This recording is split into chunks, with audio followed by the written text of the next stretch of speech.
বিশ্বকাপ বাছাই পর্বে কলম্বিয়া ও আর্জেন্টিনার বিপক্ষের ম্যাচের জন্য শক্তিশালী দল ঘোষণা করেছে ব্রাজিল। দীর্ঘ ১৬ মাস পর জাতীয় দলে ফিরেছেন নেইমার জুনিয়র। দর্শক, ব্রাজিলের দল আপনাদের কেমন লেগেছে তা আমাদের কমেন্ট করে অবশ্যই জানাবেন।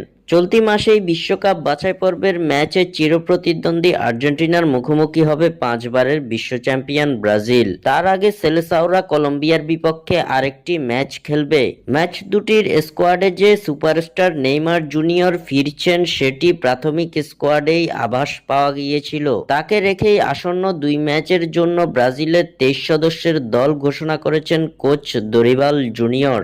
আজ বৃহস্পতিবার এক সংবাদ সম্মেলনে ব্রাজিলিয়ান কোচ এই স্কোয়াড প্রকাশ করেন, যেখানে প্রথমবারের মতো জাতীয় দলে ডাক পেয়েছেন ২১ বছর বয়সী রাইট ব্যাক ওয়েসলি ও ২৩ বছর বয়সী সেন্টার ব্যাক মুরিলো। অন্যদিকে এর আগে ঘোষিত ৫২ সদস্যের প্রাথমিক স্কোয়াডে অস্কারকে রাখা হলেও চূড়ান্ত স্কোয়াডে তাকে রাখেনি কোচ।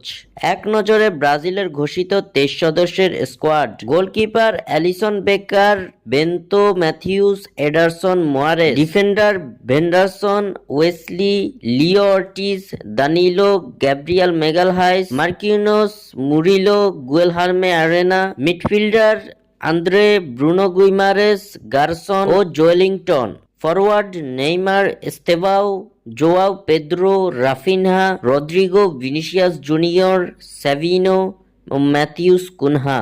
স্বাক্ষর থেকে সাদবিন ইসলাম।